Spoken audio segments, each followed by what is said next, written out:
इस दिन होगा भारत से कोरोना खत्म।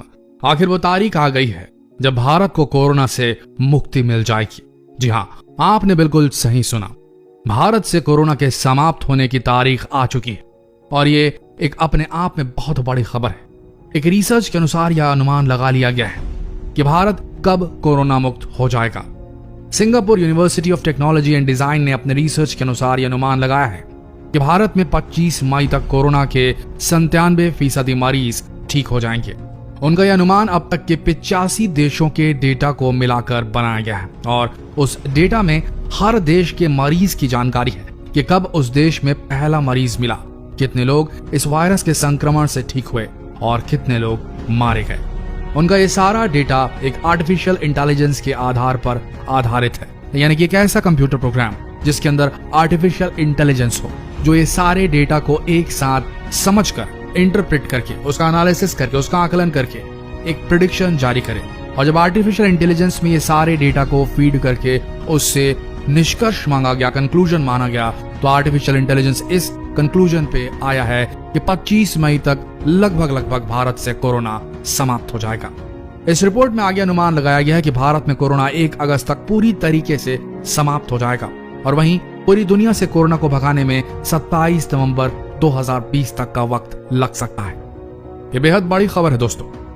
बात करें मई और जून की, तो इस रिपोर्ट के मुताबिक मई के महीने में 10 देशों में और जून के महीने में 11 देशों में कोरोना समाप्त होने का अनुमान लगाया गया है। लेकिन आपको बता दें कि रिपोर्ट सभी देशों के महामारी चक्र को ध्यान में रखकर बनाई गई है। आसान शब्दों में कहें तो इस रिपोर्ट को सभी देशों में कब मरीज मिले, कितने लोग संक्रमित हुए, कितने लोग ठीक हुए और कितने लोग मारे गए, इन सब के डेटा को स्टडी करके रिपोर्ट तैयार की गई है।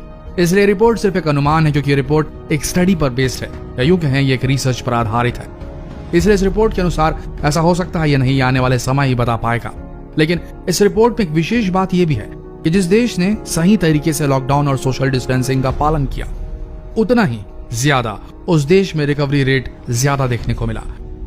इसलिए लॉकडाउन और सोशल डिस्टेंसिंग कोरोना को समाप्त करने के लिए एक बहुत सही और अब तक का सबसे एफिशिएंट, सबसे सटीक तरीका पाया गया है। वैसे आपको बता दें लॉकडाउन कितना ज्यादा जरूरी है, आइए समझते हैं इन आंकड़ों से। भारत में लॉकडाउन के पहले हफ्ते में 22% मरीज मिले थे, वहीं तीसरे हफ्ते में नए मरीजों की संख्या घटकर 12% हो चुकी थी। 5वां हफ्ता आते आते नए मरीजों के मिलने की संख्या सिर्फ 7% तक रह गई थी। अब इन्हीं आंकड़ों से समझते हैं कि लॉकडाउन कितना जरूरी है और इफेक्टिव तरीका है कोरोना से लड़ने का।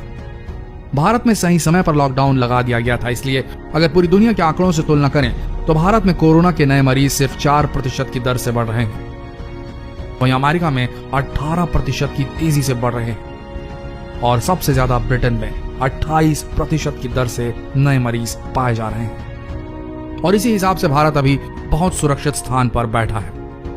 लेकिन अगर लॉकडाउन और सोशल डिस्टेंसिंग का पालन सही तरीके से नहीं किया गया तो ये आंकड़े बहुत जल्दी बढ़ सकते हैं। भारत सरकार ने कोरोना के मरीजों के आधार पर देश के सभी जिलों को 3 स्टेजों में बांटा है। Stage 1 red zone, stage 2 orange zone और स्टेज 3 ग्रीन जोन। हालांकि अनुमान यही लगाया जा रहा है कि रेड जोन के क्षेत्र में अभी लॉकडाउन खोलने की कोई संभावना नहीं, वहीं ऑरेंज और ग्रीन में थोड़ी बहुत कुछ शर्तों के आधार पर छूट मिल सकती है। हमारे दर्शकों से एक सवाल यहाँ यह होता है कि क्या लॉकडाउन और एक्सटेंड किया जाना चाहिए? आपका क्या मानना है? कमेंट सेक्शन में जरूर लिखें और अपने सुझाव भी लिखें कि अगर लॉकडाउन एक्सटेंड होना चाहिए तो किन किन चीजों में रियायतें मिलनी चाहिए, किन किन चीजों को खोलने की अनुमति मिलनी चाहिए और आर्थिक स्थिति को बेहतर बनाने के लिए क्या क्या स्टेप्स लिए जा सकते हैं इस लॉकडाउन के दौर में बिना बीमारी को ज्यादा फैलाए।